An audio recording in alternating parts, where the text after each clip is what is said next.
Araby by James Joyce, 1914.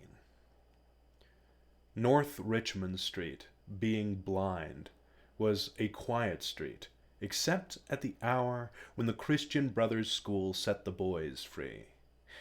An uninhabited house of 2 stories stood at the blind end, detached from its neighbors in a square ground. The other houses of the street, conscious of decent lives within them, gazed at one another with brown, imperturbable faces. The former tenant of our house, a priest, had died in the back drawing-room. Air, musty from having been long enclosed, hung in all the rooms, and the waste room behind the kitchen was littered with old useless papers. Among these I found a few paper-covered books, the pages of which were curled and damp. The Abbot by Walter Scott, The Devout Communicant, and The Memoirs of Vidocq. I liked the last because its leaves were yellow. The wild garden behind the house contained a central apple tree and a few straggling bushes, under one of which I found the late tenant's rusty bicycle pump. He had been a very charitable priest. In his will he had left all his money to institutions, and the furniture of his house to his sister. When the short days of winter came, dusk fell before we had well eaten our dinners. When we met in the street, the houses had grown somber. The space of sky above us was the color of ever-changing violet, and towards it the lamps of the street lifted their feeble lanterns. The cold air stung us, and we played till our bodies glowed. Our shouts echoed in the silent street. The career of our play brought us through the dark, muddy lanes behind the houses, where we ran the gauntlet of the rough tribes from the cottages to the back doors of the dark, dripping gardens, where odors arose from the ash pits, to the dark, odorous stables, where a coachman smoothed and combed the horse or shook music from the buckled harness.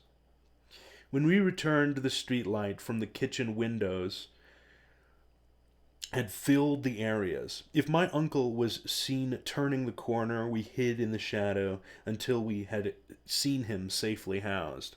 Or if Mangan's sister came out on the doorstep to call her brother in to his tea, we watched her from our shadow peer up and down the street. We waited to see whether she would remain or go in, and if she remained, we left our shadow and walked up to Mangan's steps resignedly. She was waiting for us, her figure defined by the light from the half-open door. Her brother always teased her before he obeyed, and I stood by the railings looking at her. Her dress swung as she moved her body, and the soft rope of her hair tossed from side to side.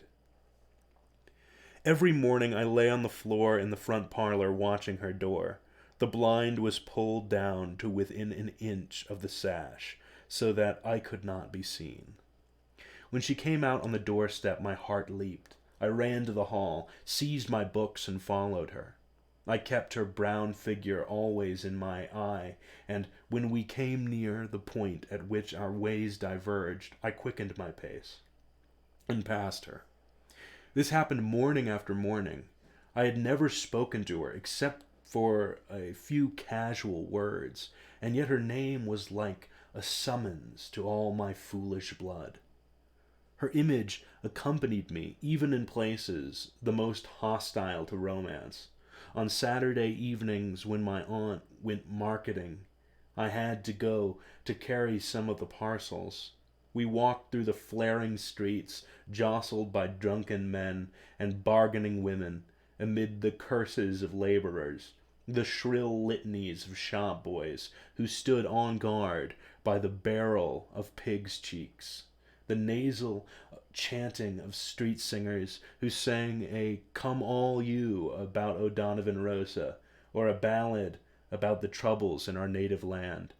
These noises converged in a single sensation of life for me. I imagined that I bore my chalice safely through a throng of foes. Her name sprang to my lips at moments in strange prayers and praises, which I myself did not understand. My eyes were often full of tears. I could not tell why, and at times a flood from my heart seemed to pour itself out into my bosom. I thought little of the future. I did not know whether I would ever speak to her or not, or if I spoke to her, how I could tell her of my confused adoration. But my body was like a harp, and her words and gestures were like fingers running upon the wires. One evening I went into the back drawing room in which the priest had died.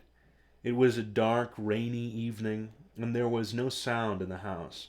Through one of the broken panes I heard the rain impinge upon the earth, the fine incessant needles of water playing in the sodden beds. Some distant lamp or lighted window gleamed before me. I was thankful that I could see so little. All my senses seemed to desire to veil themselves, and feeling that I was about to slip from them, I pressed the palms of my hands together until they trembled, murmuring, O love," many times. At last she spoke to me.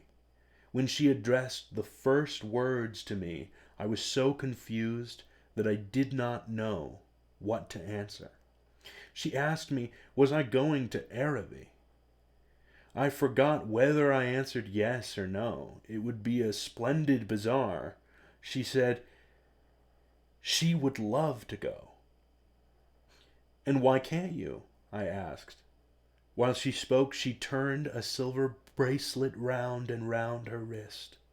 She could not go, she said, because there would be a retreat that week in her convent.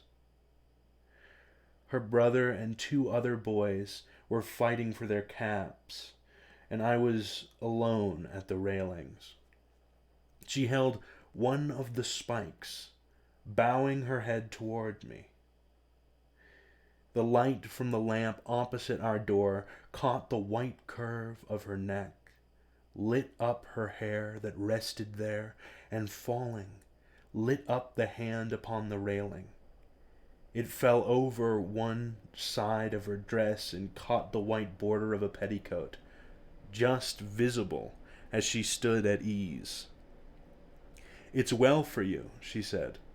If I go, I said, I will bring you something. What innumerable follies laid waste my waking and sleeping thoughts after that evening. I wished to annihilate the tedious intervening days. I chafed against the work of school.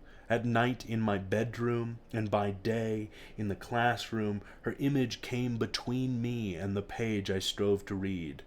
The syllables of the word, Araby, were called to me through the silence in which my soul luxuriated and cast an eastern enchantment over me. I asked for leave to go to the bazaar on Saturday night. My aunt was surprised and hoped it was not some Freemason affair. I answered few questions in class.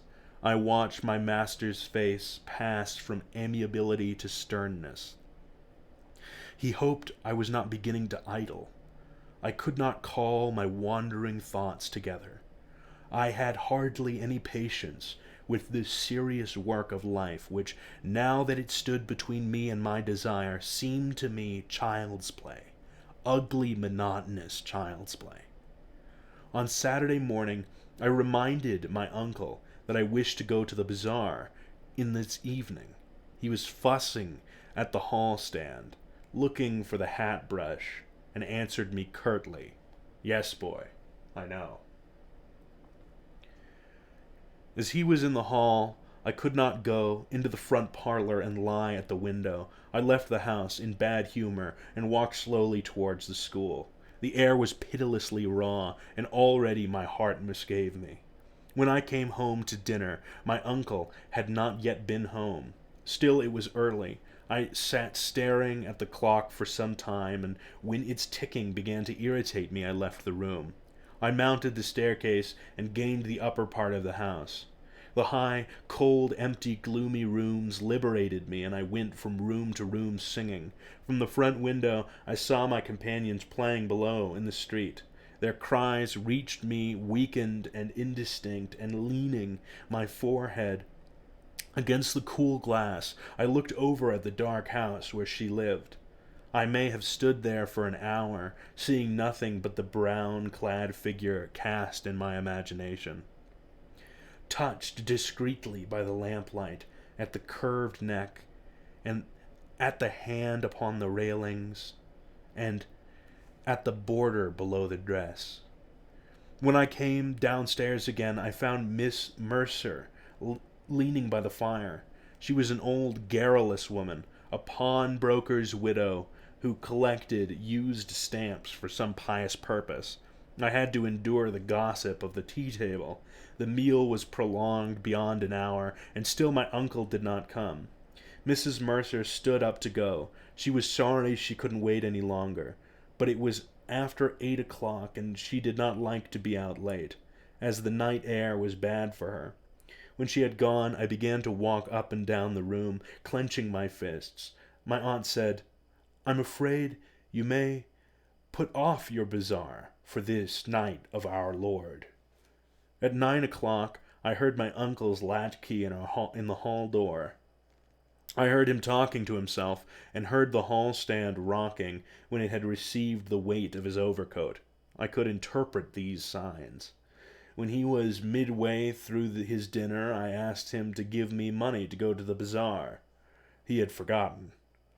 "The people are in bed and after their first sleep now," he said. I did not smile.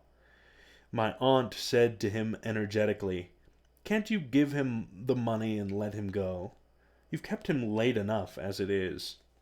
My uncle said he was very sorry he had forgotten. He said he believed in the old saying, "All work and no play makes Jack a dull boy." He asked me where I was going, and when I told him a second time, he asked me did I know the Arab's farewell to his steed. When I left the kitchen, he was about to recite the opening lines of the piece to my aunt. I held a florin tightly in my hand as I strode down Buckingham Street towards the station. The sight of the streets thronged with buyers and glaring with gas recalled to me the purpose of my journey. I took my seat in a third-class carriage of a deserted train. After an intolerable delay, the train moved out of the station slowly. It crept onward among ruinous houses and over the twinkling river. At Westland Row Station, a crowd of people pressed to the carriage doors, but the porters moved them back, saying that it was a special train for the bazaar. I remained alone in the bare carriage. In a few minutes, the train drew up beside an impoverished wooden platform. I passed out onto the road and saw by the lighted dial of a clock that it was 10 minutes to 10. In front of me was a large building which displayed the magical name. I could not find any sixpenny entrance, and fearing that the bazaar would be closed, I passed in quickly through a turnstile, handing a shilling to a weary-looking man. I found myself in a big hall, girdled at half its height by a gallery. Nearly all the stalls were closed, and the greater part of the hall was in darkness. I recognized a silence like that which pervades a church after a service. I walked into the center of the bazaar timidly. A few people were gathered about the stalls which were still open. Before a curtain, over which the words Café Chantant were written in colored lamps, 2 men were counting money on a salver. I listened to the fall of the coins. Remembering with difficulty why I had come, I went over to one of the stalls and examined porcelain vases and flowered tea sets. At the door of the stall, a young lady was talking and laughing with 2 young gentlemen. I remarked their English accents and listened vaguely to their conversation. Oh, I never said such a thing. Oh, but you did. Oh, but I didn't. Didn't she say that? Yes, I heard her. Oh, there's a fib. Observing me, the young lady came over and asked me, did I wish to buy anything? The tone of her voice was not encouraging. She seemed to have spoken to me out of a sense of duty. I looked humbly at the great jars that stood like eastern guards at either side of the dark entrance to the stall and murmured, "No, thank you."